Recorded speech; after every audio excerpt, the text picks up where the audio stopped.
welcome to our video on composting presented by Group 28. Now, in this video, we will talk about the science of composting, various types of composting, and various types of soil, the future considerations in composting, and the environmental effects of composting. But before delving deep into this topic of composting, we should know what it actually means. Now, I want you to imagine what would happen if you could convert all your kitchen scraps and yard clippings into something very resourceful, a dark, gloomy material that your soil loves. Well, that's exactly what composting is. So, we have various microorganisms like bacteria, fungi, and those bacteria, fungi, those microorganisms convert organic matter into something useful, something that our soil loves. Well, that's compost. But there's a trick in it. We should have a correct proportion of carbon, nitrogen, air, moisture, and various other requirements to get something which is actually useful, which is actually good for our soil. And that's very brilliant because it shows the nature's replenishing nature. It shows that something which is waste for us can be converted into something resourceful, and nature can use that waste into some good form. Thank you. Now, here I have bottle composted paneer for 14 days, and from my analysis, I found that this is not at all good for composting. Hello everyone, my name is Vishesh Agarwal and this is my ID, and today I'm going to talk about intro into science of composting. So composting is basically turning waste into garden gold. Composting is the nature's way of recycling and transforming organic waste into valuable soil amendments. It's a process that reduces landfills, waste, enriches soil, and supports sustainable gardening. We'll cover the essential components of a compost bed and the role of microorganisms involved in these steps. The science behind composting. Decomposition is at the heart of composting. It is driven by a diverse community of microorganisms. Bacteria, fungi, and other organisms break down organic matter and release the essential nutrients by creating humus and a stable form of organic matter. So the microbes are basically the engine of composting, and they provide nutrients to the plant, and this way the ecology is made. So there are basically three important elements over here. Carbon provides the energy source, nitrogen provides the protein source, and then oxygen supply for the aeration. Maintaining a carbon to nitrogen ratio is crucial for optimal microbial activity. Carbon sources like dried leaves and shredded paper provide energy sources to the microbes, while grass clippings provide nitrogen sources. Aeration is another key factor, as most microbes thrive in oxygen-rich environment. Turning the compost pile regularly ensures adequate oxygen supply. By understanding these three scientific principles, we can fine-tune our composting process. So here I have done the composting of beetroot within a span of 2 weeks. So this was the beetroot before, and then it got smudged afterwards. So my conclusion is that beetroot is good for composting. Thank you. Now let's talk about composting with air. You take leaves, food scraps, a little water, and that's it. The microbes get to work. They eat, they breathe, and they break everything down, heating up like a tiny biological reactor. Now you need to turn it, keep it damp, and in weeks we get a nice, rich, crumbly compost. Involving oxygen speeds up the decomposition process. This method is highly efficient, produces less odor, and provides a healthy, rich compost. I have done bottle composting of mixed veg sabji, and this is good for composting.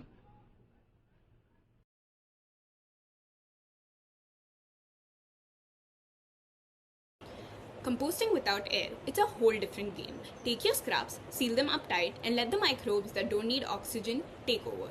They're slow, but they do something amazing. They break it all down and release methane. Yes, actual fuel. After weeks or months, you get nutrient-rich compost. The trick?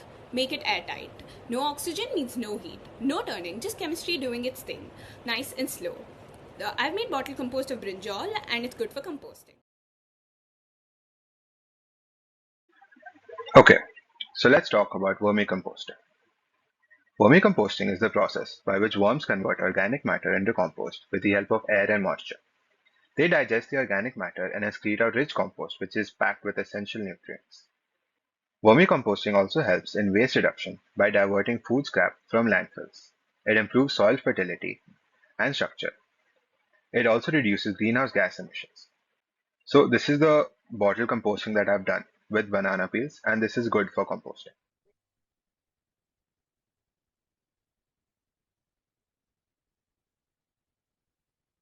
All right, let's talk about bokashi composting.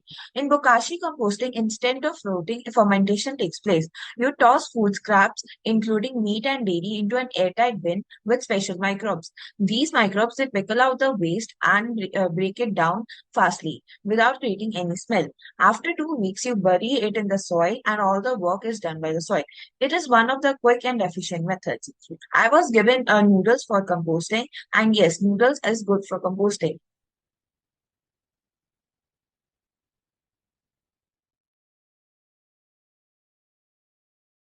Alright, so let's talk about trench composting. Simple as it gets. You dig a hole, toss in a few food scraps and then cover it up and let the soil handle the rest. No turning, no bins, no fuss. Microbes and worms break it down right where plants can use it. A few months later, rich, fertile soil and ready to grow something new. And coming to the analysis of the composting material, this is bottle composting of jam and it is okay for composting. Alright, let's talk about sheet composting. It's composting right on the soil, no bins, no digging. You lay down layers of organic matter, leaves, grass, food, scraps right on top. Over time, microbes and worms break it all down, enriching the soil underneath. It's slow but effortless, nature's way of feeding the earth, one layer at a time. Now I have done the composting of curd and it's bad for composting.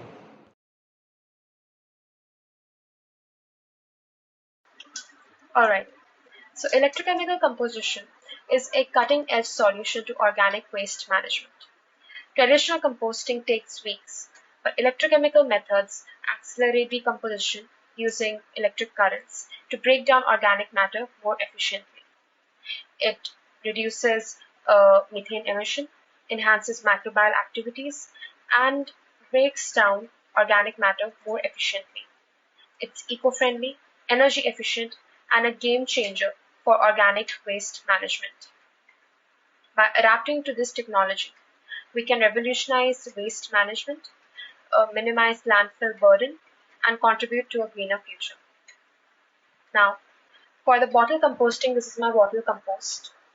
I've taken punugulu, and I can say that punugulu is okay for decomposting.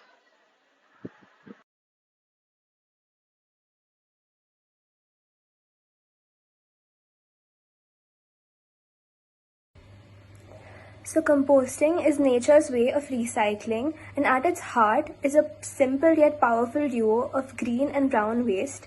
Green waste is the fresh nitrogen-rich material like food scraps, grass clippings, and vegetable peels. It's the energy source that fuels microbial activity, helping break things down quickly. But when there's too much green, you end up with a wet, smelly mess. And then there's brown waste. It's the dry, carbon-rich counterpart like leaves, straw, and cardboard. It provides structure and absorbs excess moisture, but if you overdo it, the decomposition slows down to a crawl. So the secret to perfect composting is balance, which is about 2 to 3 parts brown for every 1 part green. When you get it right, microbes thrive, breaking everything down into nutrient-rich compost that improves soil and retains moisture and reduces landfill waste. It's a simple, sustainable solution that turns everyday waste into black gold for our gardens. And here's my bottle compost with peanuts.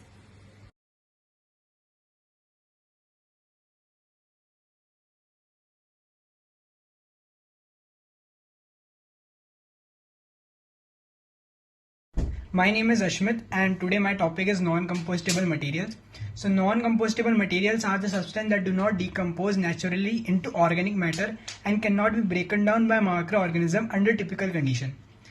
These materials include plastic, metal, glass and synthetic fiber that persist in soil for years. This causes very long-term environmental defects such as maritime pollution, soil degradation, and soil erosion. Unlike compostable materials are those substances that can be converted by the action of microorganisms into nutrient-rich elements that enhance soil fertility and promotes plant growth. Therefore, we must reduce the use of non-compostable materials and substitute with compostable materials to protect our environment. Thank you.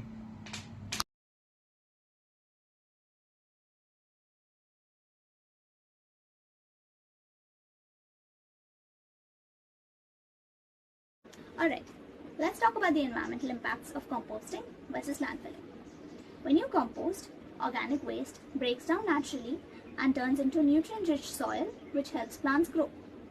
However, in landfills, waste materials rot without enough oxygen, leading to the production of methane. Now methane, being a potent greenhouse gas, leads to climate change. So composting not only reduces waste but also cuts emissions and enriches soil health. It's a win-win for the environment. Less pollution, more nutrients, and a healthier planet. So now for the analysis of our composting material, I have done bottle composting of idli, and idli is okay for composting.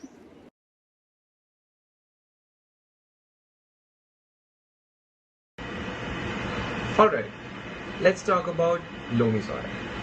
It is a perfect balance of sand, silt, and clay, ideal for composting. It holds moisture well but still drains properly, giving your compost the right environment. This soil also supports microbial activity, which helps break down organic matter faster. Composting in loamy soil results in rich nutrient humus, boosting soil fertility and structure. It is the perfect foundation for healthy plants and a thriving garden. I have done bottle composting of chapati, and this is good for composting.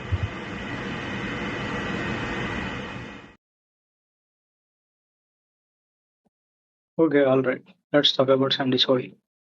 It's made up of large particles, drains quickly, and doesn't hold moisture very well.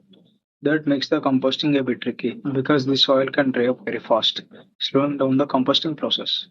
To make composting work in the sandy soil, we need to add plenty of organic matter like plant compost, some kitchen compost, and some other organic matter too. These materials helps preventing moisture for the sandy soil, and these will provide nutritious amount of supply from the microbes.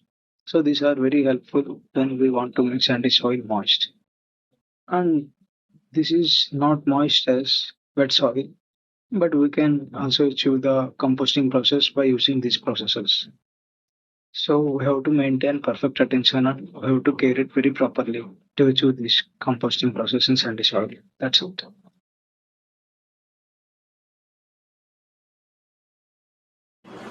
Alright, let's talk about clay soil. It has fine particles, so it holds water really well, but drains a bit poorly. This can create anaerobic conditions where the oxygen is limited, which isn't very ideal for composting.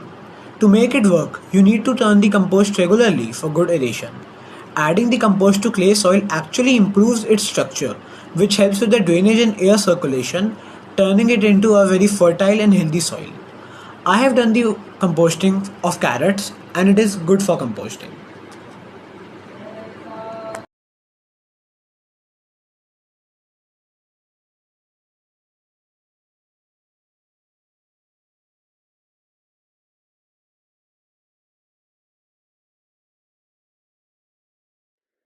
Alright, let's talk about silt soil. It's made of fine particles, so it holds moisture and nutrients well, but it can get compacted, which limits aeration. Composting in silt soil helps prevent that compaction by improving the structure and boosting microbial activity. The key is balancing moisture. Too much can lead to waterlogging, so keep it just right. When managed well, silt soil becomes a rich, fertile ground for plants. So now for the analysis of composting material, I have done the bottle composting of rice, and this is good for composting. Alright, let's talk about peaty soil. It's dark, rich in organic matter, and retains moisture very well. This makes it perfect for composting. The moisture and nutrient contents creates an ideal environment for microorganisms to decompose organic waste efficiently. Composting in peaty soil can speed up the decomposition process, turning your compost into fertile soil in no time. Alright, let's talk about future trends in composting and sustainable waste management. With emerging technologies, composting is getting faster and more efficient. New machines are automating the process, managing temperature, moisture, and airflow to speed up decomposition. We are also seeing innovations in compostable materials like bioplastics that break down without leaving waste behind. Urban composting is on the rise too, with smaller decentralized system making it easier for city to manage organic waste. The future is about high-tech solutions, smarter system, and reducing waste on a global scale. Now I'll be showing a Choco's decomposed that I've prepared over a span of 14 days.